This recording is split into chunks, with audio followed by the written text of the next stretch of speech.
Allez, salut les amis, c'est parti pour la matinale du samedi. Il est 11 h, fraîchement levé. On commence directement par notre ami Bitcoin sur le daily. Je dézoome. Donc, toujours dans une structure swing haussière, structure interne haussière et order flow haussier également. Donc, nous sommes fully aligned à la hausse, c'est-à-dire que nous cherchons des longs et uniquement des longs.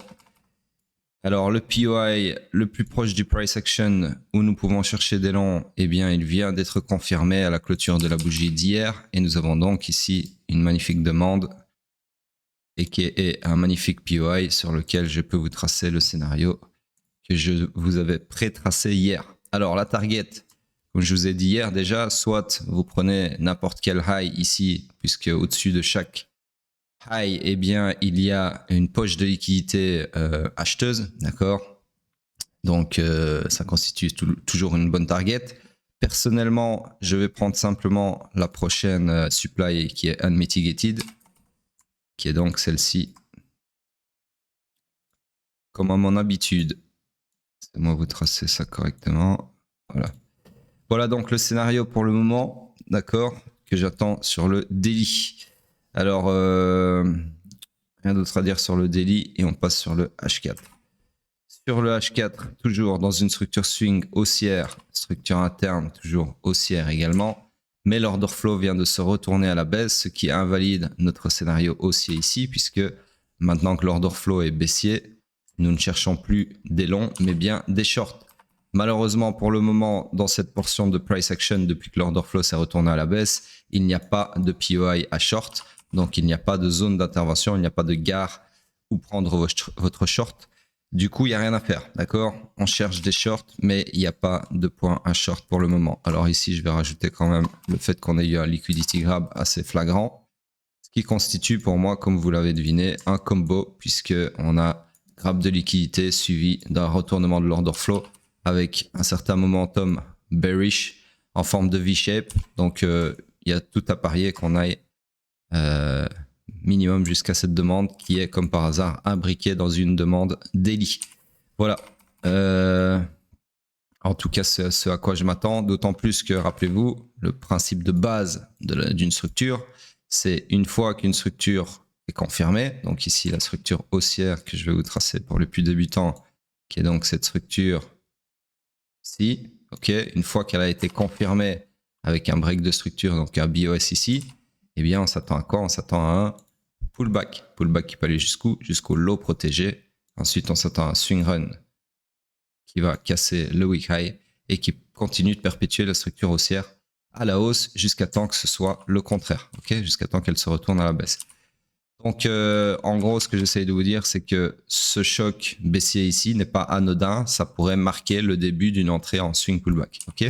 Alors, le swing pullback, bien évidemment, on ne sait pas jusqu'où il peut aller. On ne sait pas à quelle profondeur, de quelle amplitude il peut être.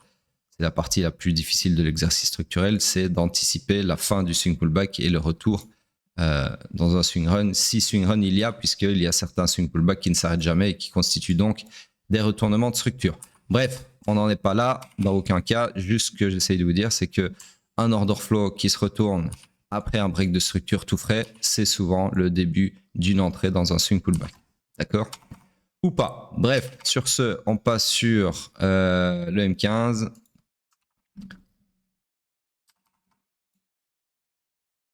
Alors ici, laissez-moi cacher ceci qui n'appartient pas au M15. Hop.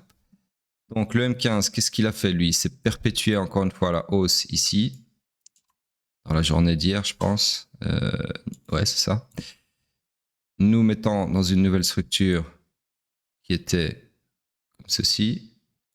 Je vais voir ici en zoomant si on l'a retourné à la baisse ou pas. J'ai bien l'impression que non. Ah, si. Alors, je vais vérifier que c'est bien aimanté pour... C'est là où vous devez faire preuve de précision. Voilà, donc là, on voit clairement qu'on a clôturé deux corps sous le strong low qui était censé tenir. Donc ici, on a un bel exemple de ce que je vous disais sur le H4.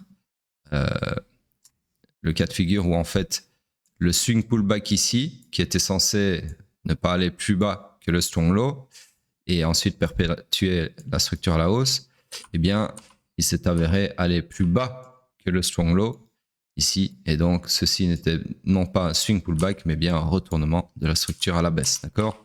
Donc tout ça pour vous dire que au final, avec ce que je viens de vous démontrer, la structure s'est retournée à la baisse. Nous ne sommes plus dans une structure haussière, mais bien une structure baissière que je trace comme ceci. Alors, le lot, bien évidemment, c'est le lot après le BOS, d'accord? Donc, ce n'est pas ce lot-ci, ni cela, ok? Mais bien celui-ci. Désolé, hop, voilà, comme ceci, ok? Donc, c'est là-dessus, sur ce lot-ci, que je dois architecturer la borne basse, pardon, de ma structure swing. Sur ce, structure swing baissière, order flow haussier. Donc, nous sommes dans le swing pullback de cette structure baissière qui peut aller maximum jusqu'au haut protégé, puisque maintenant on s'attend à ce que la structure baissière se perpétue à la baisse jusqu'à ce que le marché nous prouve le contraire.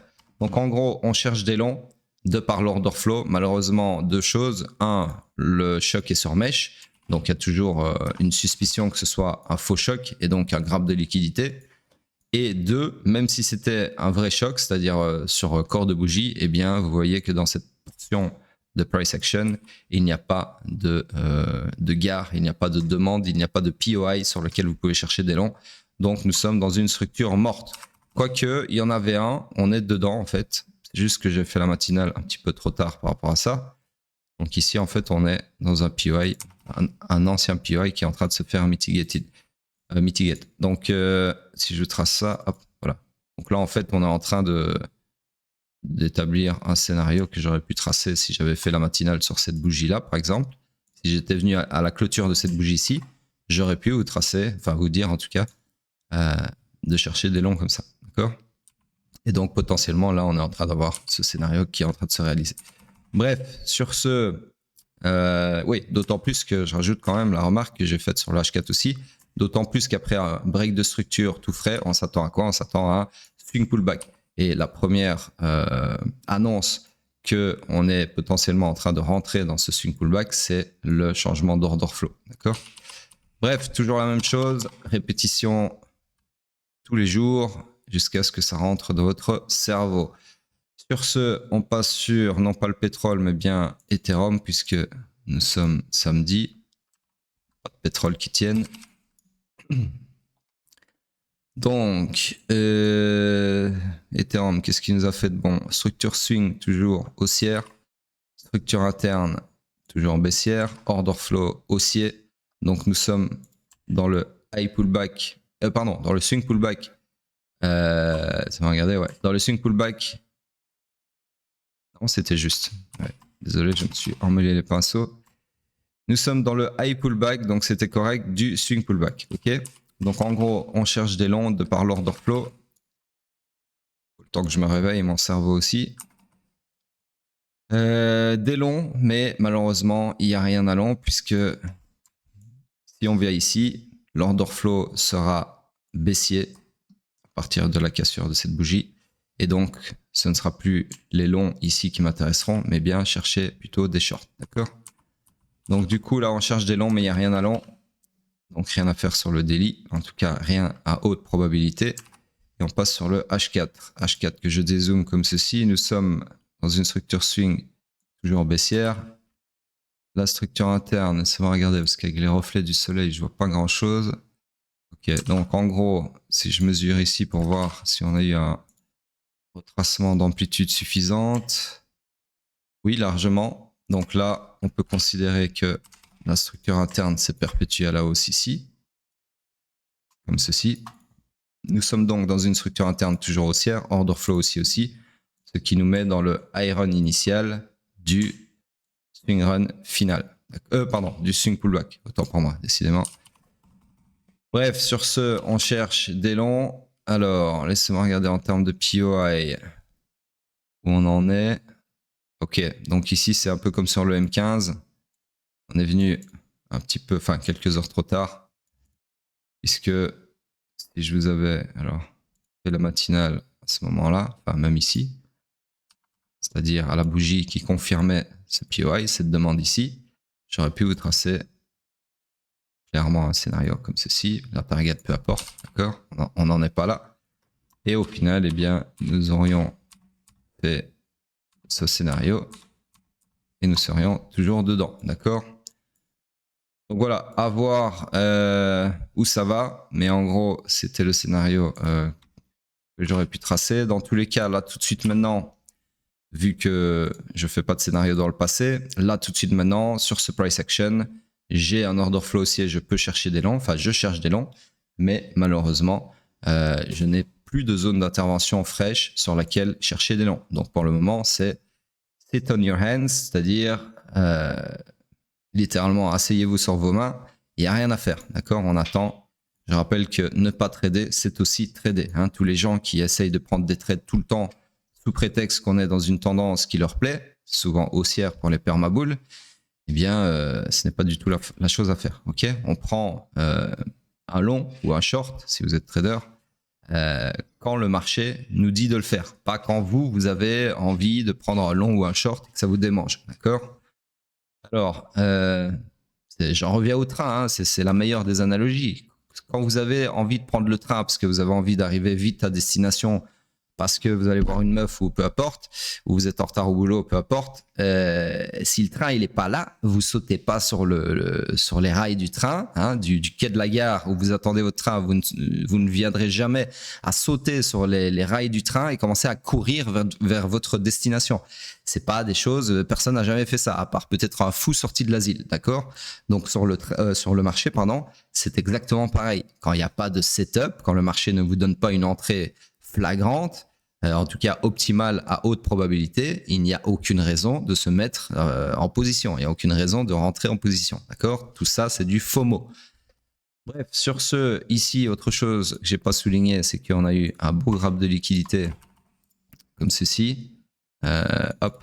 Et donc, ceci, pour moi, ça constitue, encore une fois, un beau combo, d'accord? Puisqu'on a eu un graphe de liquidité suivi d'un retournement de l'order flow dans le sens inverse sur un V-shape, donc un momentum haussier assez prononcé en forme de V du coup, d'accord? Comme ceci, ok? Donc voilà, il y a beaucoup de chances qu'on continue à la hausse, mais bien évidemment, le marché fait ce qu'il veut, ok? Ce qu'on essaye de faire, c'est d'interpréter ce qui a le plus de probabilité à faire, d'accord? Attendez, je trace ça. Donc, ce qu'on essaye de faire, c'est d'anticiper les mouvements qui ont le plus de probabilité de se réaliser. Donc là, tout de suite maintenant, c'est des longs. C'est juste qu'on n'a pas de zone d'intervention pour suivre ces longs. Mais bien évidemment, le marché peut là tout de suite, après la matinale, ou là tout de suite maintenant, il peut partir là parce qu'il a décidé qu'il voulait aller faire une mitigation de la demande daily avant de partir plus haut. Pourquoi pas, d'accord? Ou même, si on veut, un truc comme ça. Juste pour vous rappeler que tout est possible sur les marchés. Ceux qui sont sur le marché depuis assez longtemps savent qu'un marché peut être tout à fait irrationnel et peut rester même très longtemps irrationnel, bien plus longtemps que vous restez solvable. D'accord? Donc, il faut arrêter de croire que le marché, comme tous les noobs là, qui commandent sous les matinales. Une petite seconde, je mets pause. Ouais, désolé, il y a madame qui avait une question urgente, donc elle m'a demandé, elle me faisait des grands signes pour que je mette pause. Du coup, je sais plus ce que je disais, moi. Je sais plus ce que je disais. Bref, de toute façon, je pense que j'avais plus ou moins fini. Mais voilà. Bref, sur ce, rien de plus à dire sur... Ah oui, ok, je me souviens maintenant. Je parlais des petits guignols qui laissaient des commentaires sous la vidéo, mais je sais plus ce qu'ils disaient, enfin ce que j'allais dire. Bref, c'est pas très grave. Donc en gros, j'ai agrandi un tout petit peu ça parce que c'est encore trop court à mon goût. Hop, comme ceci. C'est moi juste vérifier qu'il n'y a rien d'autre à dire d'intéressant sur le H4. Non, rien de plus que ça. On passe donc sur hype. Donc hype en daily. Ça m'ennuie parce que je ne retrouve plus ce que j'étais en train de dire. Ça, c'est la faute à madame. Faut lui en vouloir à elle, pas à moi. En fait, pour vous, ça a duré 2 secondes le pause, mais pour moi, ça a duré un petit peu plus longtemps. Du coup, j'ai complètement perdu le fil de ce que j'étais en train de dire. Bref, pas très grave. Donc, hype, daily, full line à la hausse. Ok, toujours en attente de long ici. Donc, rien de plus à dire qu'hier. Absolument rien de plus à dire qu'hier. Ok. Alors, H4. C'est bon, regardez. Mesurer ici. Ouais, donc on a eu un pullback d'amplitude suffisante puisqu'on a retracé à hauteur de 30% de la structure. Du coup, pour moi, on a une structure qui s'est perpétuée à la hausse ici, ok, puisqu'on a clôturé un corps de bougie au-dessus du week high de la structure précédente que je viens de changer. Donc on se retrouve plutôt dans une mini structure comme ceci. C'est pas les plus pertinentes, mais bon, si mécaniquement je suis mon système, je suis obligé de reconnaître que c'est la structure actuelle. Bref, sur ce, l'order flow qui est hors structure, malheureusement, est toujours haussier. La structure est haussière aussi. On est toujours fully aligned à la hausse. On cherche toujours des longs. Et là, dans l'immédiat, il n'y a pas de POI à long. En tout cas, il n'y en a plus. Mais il y en avait un, puisqu'on vient de revenir dedans. En gros, je vais vous refaire un petit replay des familles. Hop. On a le temps, hein, c'est samedi. Cool. Donc, en gros,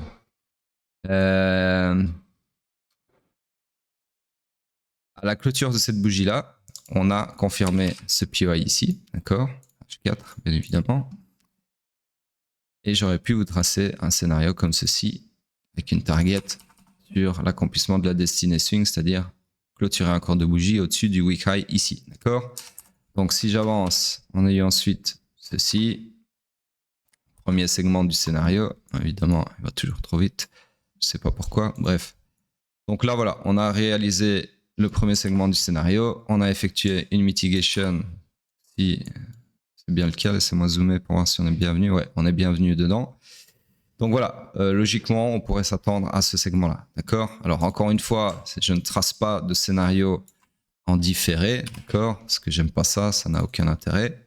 Les scénarios, c'est fait pour être tracé à l'avance. Les mecs qui arrivent, vos influenceurs de merde là, qui se prennent pour des traders dans le passé et qui vous font tout un résumé entre guillemets de ce qui s'est passé, de ce qu'il fallait faire. Alors là, il y avait un truc, fallait prendre un long là.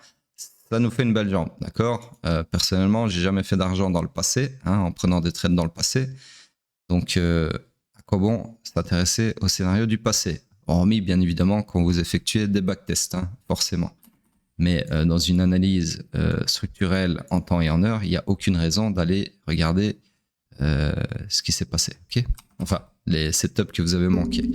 Sinon, on n'en finit jamais. Bref, sur ce, je ne vous le trace pas, même s'il est toujours en cours dans l'absolu. Le but, comme je le dis, c'est quand même d'anticiper les scénarios. Donc pour le H4, du coup, bah, on cherche des longs, mais il n'y a rien à long. Du coup, on attend. Sit on your hands, comme dirait l'autre. Alors, quoi d'autre? Le Bitcoin en weekly, je regardais juste si on n'était pas dimanche. Donc pour dimanche, pour le moment, j'ai déjà la paire en tête que je vais faire, celle qui est revenue le plus dans les commentaires. Continuez à réclamer votre paire du dimanche, que j'analyserai donc tous les dimanches dans les commentaires. Et demain, on verra qui l'a emporté.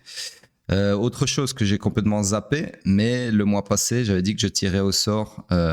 Enfin, j'ai pas zappé, j'ai zappé de le dire, mais je l'ai fait moi de mon côté. Tirer un gagnant au sort dans les commentaires de toutes les matinales du mois. Alors, à la base, c'était censé être random. Le problème, c'est que j'ai pas trouvé, à l'heure actuelle en tout cas, une façon, comment expliquer, de tirer un mec qui a commenté au sort sur toute la chaîne. En fait, le seul moyen que j'ai trouvé, c'est sur une seule vidéo. Donc, pour moi, ça n'a pas trop de sens. Ce que j'aimerais bien avoir, c'est un gagnant random sur toutes les matinales du mois. Donc, je pense que c'est quelque chose qu'il va falloir coder. Malheureusement, j'ai personne pour me coder ça, en tout cas là, tout de suite maintenant. Du coup, ce que j'ai fait, petite seconde, laissez-moi prendre mon téléphone. Je vais mettre pause pour retrouver ça. Voilà, j'ai retrouvé, j'avais pris un screenshot. Donc en gros, ce que j'ai fait, c'est que j'ai été, il y a des, comment on appelle ça, des statistiques sur la chaîne YouTube, et il y avait les statistiques de ceux qui ont le plus commenté. Alors je sais pas trop sur quelle plage de temps c'est, mais je pense que c'est peut-être un classement all time. Donc depuis le début de la chaîne, j'en sais trop rien. Bref, mais voilà, il se trouve qu'un certain, alors ouvrez bien vos oreilles, Erwisinto, désolé si je prononce mal, a été la personne qui a commenté le plus sur toutes les vidéos. Il a laissé un nombre incroyable de commentaires par rapport à la chaîne, bien évidemment. Donc voilà, merci pour ton assiduité. Elle est récompensée puisque tu viens de gagner 1 mois d'abonnement gratuit à la formule complète du mentorat TSR. Donc je te propose de m'envoyer un DM où tu veux, Telegram, Discord, sur Twitter, peu importe. Et je te donnerai ça, d'accord? Donc voilà, donc ce mois-ci, pareil, on va attendre tout le mois et je vais surveiller qui... Enfin non, je vais pas surveiller qui commente le plus parce que malheureusement ça peut plus. Je peux le faire qu'une fois ça parce que sinon c'est à dire que ce gars-là, vu qu'il a de l'avance sur tout le monde, il va gagner tous les mois. Donc c'est pas le but, ok. Donc je vais essayer ce mois-ci de trouver une façon random. Je sais pas encore comment je vais faire. Si vous avez des idées ou si vous êtes codeur ou programmeur et que vous pouvez faire un truc sur mesure, c'est pas de refus. Donc envoyez-moi un DM si vous pouvez aider. Bref, je trouverai un moyen de tirer ça au sort pour ce mois-ci, d'accord. À côté de ça, il manque 20 followers pour... Attendez, je vérifie. Ouais, j'avais peur que j'avais oublié d'enlever le pause. Donc, je disais, il manque 20 followers pour arriver à 1000 followers sur la chaîne. Et là aussi, je vous avais promis qu'une fois qu'on tape les 1000 followers sur la chaîne, je vais donner non pas 1 mois, mais bien 1 an d'abonnement gratuit au mentorat TSR. Donc, je vous propose d'aller... dire, je sais pas moi, à vos potes, à qui vous voulez, de venir follow la chaîne, recommander la chaîne à gauche et à droite pour qu'on atteigne ces 1000 followers et peut-être que ce sera vous qui recevrez ce cadeau, d'accord? Bref, sur ce, je close la parenthèse. On revient sur Bitcoin en weekly. De toute façon, toujours rien à dire, d'accord? On attend bien sagement la clôture de cette bougie dans 1 jour et 15 heures pour voir si je pourrais tracer, oui ou non, mon scénario que je vous avais déjà pré-tracé, je pense, la semaine passée déjà, je pense. Donc voilà, il y a de fortes chances que ça soit le cas. Bref, sur ce, on passe sur la dominance rapidement. La dominance continue de grind up vers les 67%. Alors attention, hein, parce qu'il y a beaucoup de gens qui me DM et qui me posent des questions par rapport à cette fameuse dominance. Je n'en sais foutre rien si, on va atteindre les 67%. J'en sais foutre rien non plus si ça va rejeter et nous donner une alt season sur ce rejet. Et j'en sais foutre rien non plus si on va continuer plus haut. Tout est possible. Encore une fois, je ne suis pas un devin. Ok, là, c'est juste que logiquement, la dominance, là, il n'y a rien qui pourrait l'arrêter à part ce supply ici, entre guillemets, hein, parce que c'est un index. Donc voilà, moi personnellement, j'attends. Hein, je suis comme vous. J'attends de voir en temps et en heure ce qui va se passer. Et puis, au moment, si on va effectivement dans cette zone des 67%, je surveillerai la réaction tout simplement en temps et en heure et également ce qui se passe sur les alts. Alors quelque chose aussi à mentionner par rapport à cette fameuse dominance, c'est que on peut avoir des alts. Alors si j'ai bien compris, hein, parce que j'ai un peu regardé ça hier, la dominance, elle est beaucoup influencée par quoi? Par XRP, BNB et il y a un troisième... Enfin, les 3 plus gros alts hein, en termes de capitalisation. Donc, c'est-à-dire que si eux, ils pumpent pas, la dominance va pas baisser spécialement. Et du coup, vous pouvez rater en fait une alt season qui n'englobe pas ces XRP, ces BNB, etc. Vous voyez ce que je veux dire? C'est-à-dire que ceci, ça va cracher si BNB, XRP, etc. Je sais plus, il y a un troisième, j'ai oublié, peu importe, ne pump pas. Mais ce qui peut se passer, c'est que tout le reste pump et qu'on ait en fait une alt season de tout ce qui n'est pas super haute capitalisation en termes de alt. Et donc, vous aurez en fait une dominance qui continue de grind up, mais aussi peut-être une alt season en parallèle sur des autres alts. C'est possible, d'accord? Donc, faut un peu se méfier de ce genre d'index. Personnellement, je la regardais beaucoup en 2021. Mais là, franchement, je la fais vraiment comme ça pour garder un œil dessus, mais c'est loin d'être le truc que je regarde assidûment. C'est-à-dire que hors matinale, je ne regarde vraiment jamais la dominance. C'est plus pour vous, d'accord, que je l'inclus dans les matinales. Donc voilà, méfiez-vous de ce genre d'index parce qu'au fil des années, les phases de marché, etc., la dynamique des marchés, globalement, elle change. Et donc, ce genre d'index peut devenir moins pertinent qu'il l'était jadis. Ok. Bref, sur ce, c'est tout pour aujourd'hui. Laissez bien vos commentaires et je vous dis à plus tard.